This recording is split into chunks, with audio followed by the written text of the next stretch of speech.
good enough to be treated better by him/her.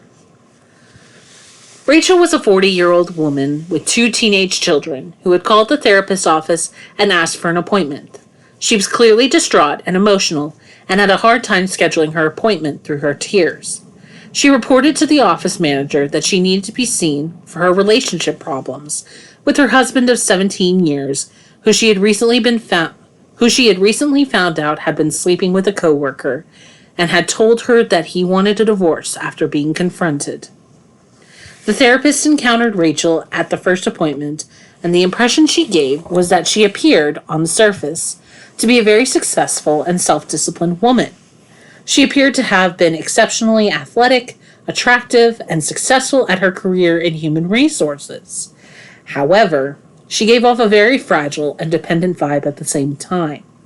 Rachel described herself as having been married to a man a year younger than her, who she had met directly after college. She had previously caught him texting other women at a couple points in years past, but always patched up the relationship and pushed forward. But now she was devastated at the idea of losing him. In taking stock of the relationship that she had with this man, Rachel pointed out numerous examples where she went above and beyond to take care of his needs in ways that he didn't even consider reciprocating in return.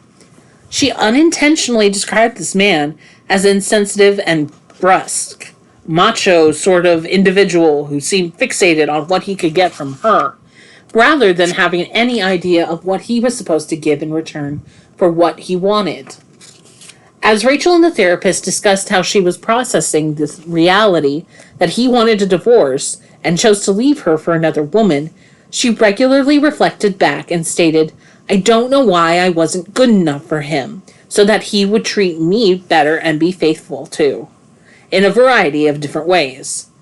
This seemed to be her primary way of making sense of his behavior and the interpretation that she was fixated on as the main problem. The main question in her mind was whether her success or failure at being a good wife determined whether her husband would or would not have cheated on her. She was consumed with guilt, worrying that she had caused his behaviors.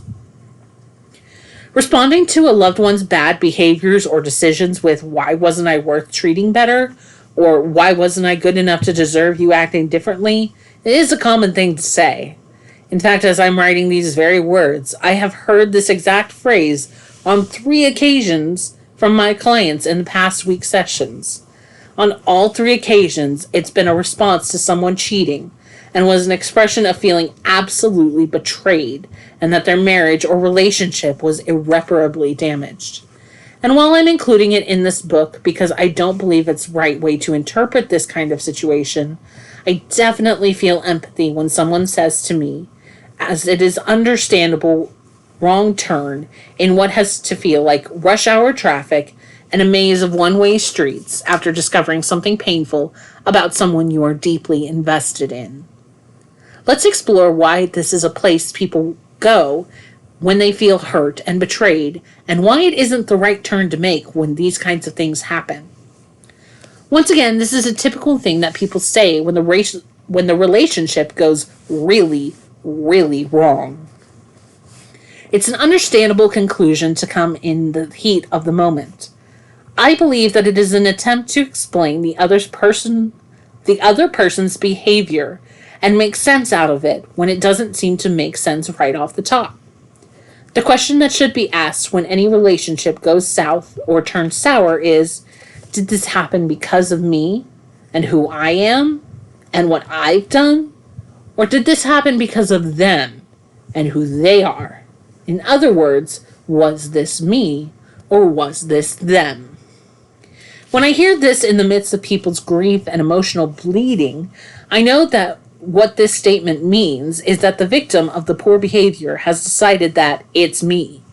They are asking why their spouse or boyfriend, girlfriend, or whomever didn't consider them, their value, and their feelings in the decision-making process before doing something destructive.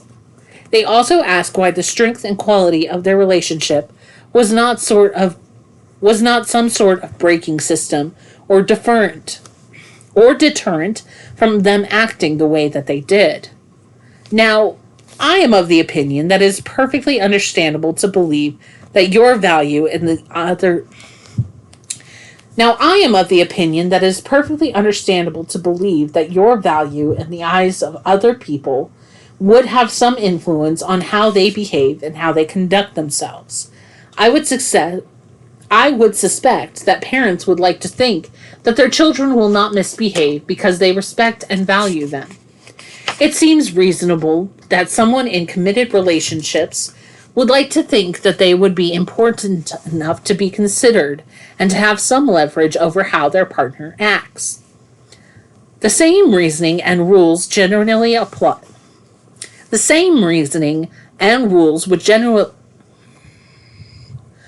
The same reasoning and rules would generally apply to friendships, relationships with business partners, and perhaps an employee-employer relationship.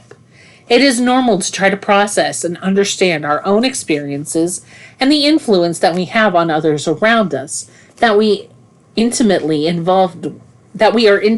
involved with.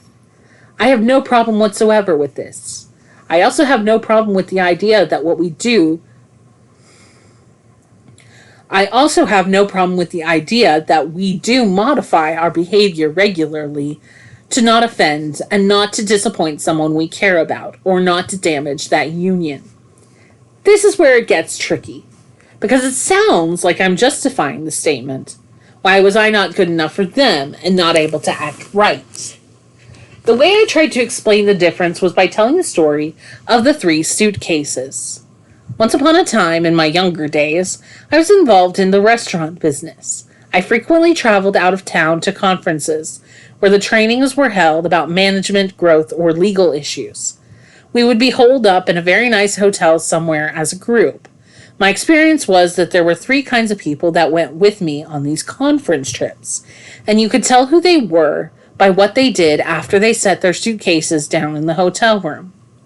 For the sake of the story, I have to say that most people that I was on these conferences with were men, at a maybe 85 to 50% ratio.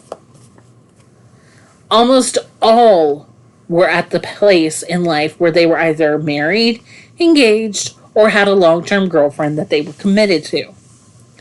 The first guy set his suitcase down in the hotel room and immediately thought about heading down to the hotel bar or going out on the town and looking for some action with a girl. Whether he felt any conscience about potentially cheating on the woman waiting on them back home or not is inconsequential to what he does, as he is on the hunt. The second guy set his suitcase down and told himself that it is wrong to give in to the urge to find companionship, and he said that he hopes he can resist temptation to do something that will damage or hurt the woman waiting for him back home. This guy knows what is right and says to himself, I hope I can get through this week without getting into trouble. Maybe he does, and maybe he doesn't. It's up in the air. The third guy sets his suitcase down and says to himself, I don't know what's going to happen over the next week or 2 with this conference, but I do know I'm not the kind of guy who cheats on his woman and breaks his commitment. Period. Many, many years ago, I went to a convention in Myrtle Beach, South Carolina. I remembered having a conversation with this guy that we went out to dinner with. He was maybe a handful of years younger than me, and he gave me a fantastic testimony about how much he loved his wife. He talked about how she was a wonderful, noble woman who was fabulous to live with and great at raising kids, and that she had been really understanding when he had lost his job in the world of business. She suffered through the struggles and headaches that came with him building a new career in the restaurant business. He even showed me a picture of her, and she was a very nice-looking blonde gal who looked very much the part of what he had described as he bragged on her looks too. I just sort of cataloged this as a good story of a successful marriage and was glad to hear it.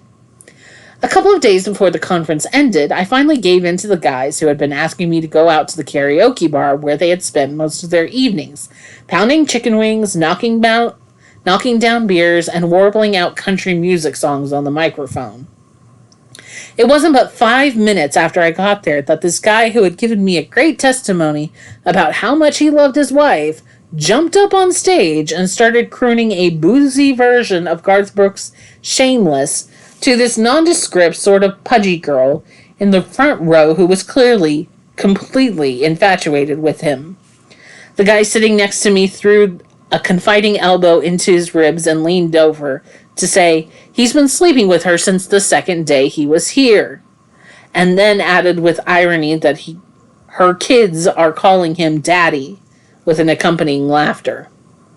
If I was telling this story in a session to someone, the question I would be asking is whether the young guy's behavior really said anything about his wife's femininity, attractiveness, or personal worth, or did it speak to his character and personal traits?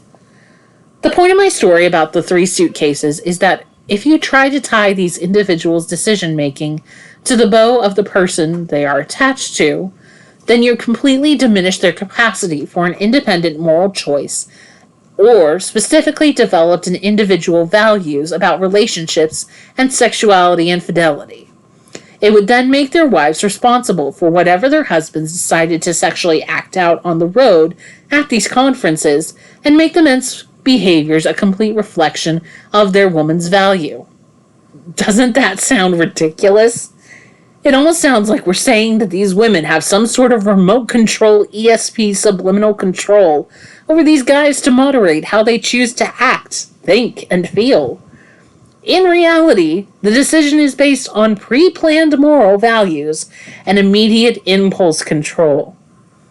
I just do not believe that people make these kinds of choices and decisions based on external relationships, no matter how good they are or how bad they are, but on their own internal beliefs and values. You could, in theory, see someone trying very hard to maintain control because they didn't want to hurt their wife, fiance, girlfriend, but again, that wouldn't simply be resisting the pre-existing value that says, I would give in and do something pleasurable and impulsive and reckless if it were up to me.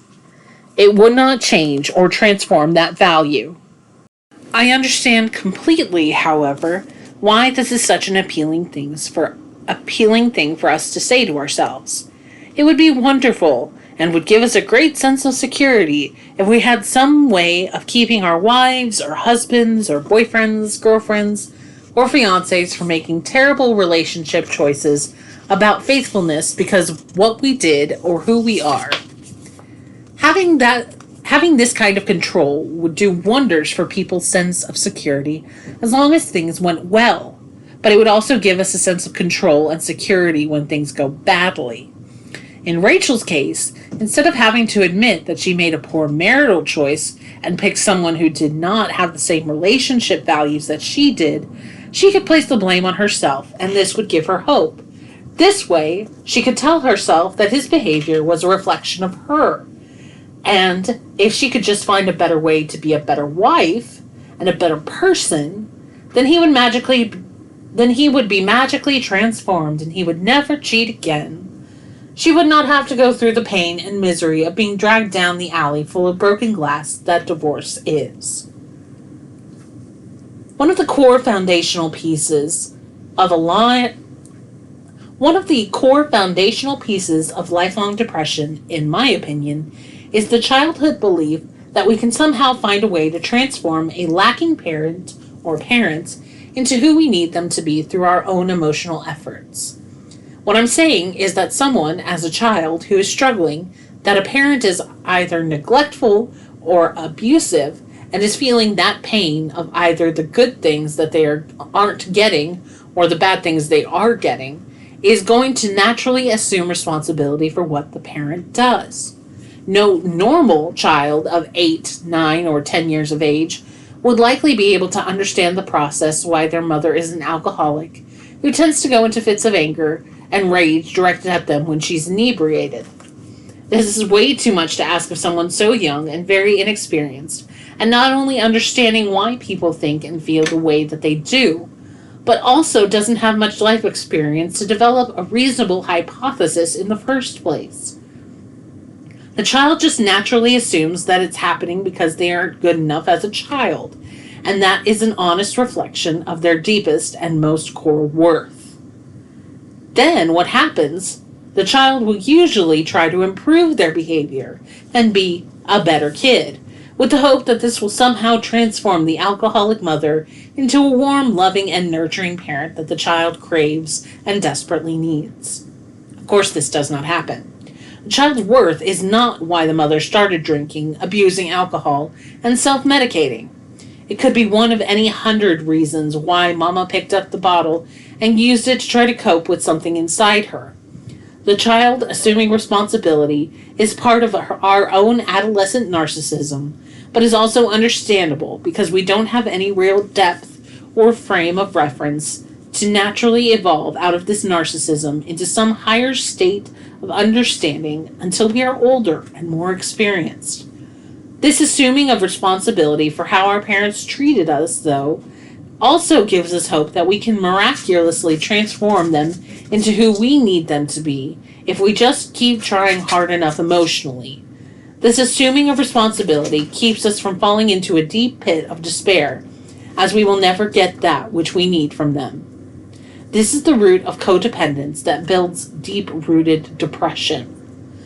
Coming to the realization that we do not have any true control over someone else's values, beliefs, or core motivations for how they choose to act is both painful and liberating at the same time. To accept the fact that we do not have any control over someone else's core self leaves us in a state of not knowing for certain how someone that we love and are attracted to will choose to act under pressure or temptation to do something wrong. What it does do, on the other hand, is free us from having our self-esteem and self-worth hitched to someone else's runaway chuck wagon to determine who we are. The good part is that you are freed from responsibility of trying to control other people's behaviors. You can be plenty good enough to be treated well, but that is not the issue. Your value does not determine someone else's moral choices. What it does mean is that you have an obligation to examine this person thoroughly before you put your precious trust in their hands. Hopefully, this realization will lead to an examination of the other person's values. It is hard to accept the reality that Suitcase Guy makes his own decisions based on what he alone believes about relationships and life, and we have no real control over this process. In Rachel's case, it could be absolutely true that she was, or was not, the best wife that she could have been to her husband. She might have been the kind of wife who was screechy and demanding and put a lot of negative pressure on her husband to meet her emotional needs. She might have lacked warmth and was emotionally unavailable. Maybe she didn't pay enough attention to his romantic and sexual needs or his deepest, most intimate feelings. I would have no problem with someone like Rachel reviewing her performance in the relationship and critiquing it objectively and seeing what maybe she could have done better or should do better in her future relationships going forward. What I would have a problem with is if she believed any of her feelings, deficits, or a lack of emotional self-control or presence had any real bearing on her husband's behavior with other women. I would even go as far as to say that if she were really not a good wife, it may have affected her husband to where it may have made it easier for him to justify his cheating behaviors, but it would have no direct, concrete bearing on what he chose to do in his private moments of opportunity for infidelities. There are plenty of people I have met in my adult life who have been in very uncomfortable and dysfunctional relationships who chose not to be deceitful and unfaithful despite not getting their needs met in the present. One situation does not equal or justify the other. Rachel's case was not an easy one, even for her very experienced and seasoned therapist. There were many 3 steps forward and 2 steps back sequences in the 1.5 sessions that followed. Her therapist was patient and understanding with this back and forth process, which really spoke to her attempt to determine how much her behavior had influenced other people, how much her behavior influenced what other people ultimately chose to do and act. The turning point in therapy for Rachel was when the therapist was able to effectively separate her behavior from her husband's by addressing the two separate points of whether Rachel had been an emotionally pleasing wife versus her husband's values about infidelity. The therapist asked Rachel if she believed that a better sprinkler system on the 94th and 95th floor of the World Trade Center building would have prevented 9/11 from happening. Rachel quickly recognized the absurdity of the question and rightfully answered that even if sprinklers had been operating at maximum capacity, it still would not have prevented WTC-1 from catastrophically coming down. The therapist then suggested that the sprinkler system was like whether she was a good wife or not, and the building coming down was the result of her husband having a value that he should pursue pleasurable and enticing sexual relationships for gratification, no matter whether he was married or not. This separated the two issues conclusively for the client, and Rachel was able to begin seeing her estranged husband as someone with a defective moral character and low impulse control, who would have acted the way he had, no matter how well she acted, what she looked like, or what she did for him throughout the marriage. Rachel eventually changed this distorted question from, why was I not good enough to make him a faithful husband, to a more appropriate question, why was my husband not good enough to be a successful marriage partner?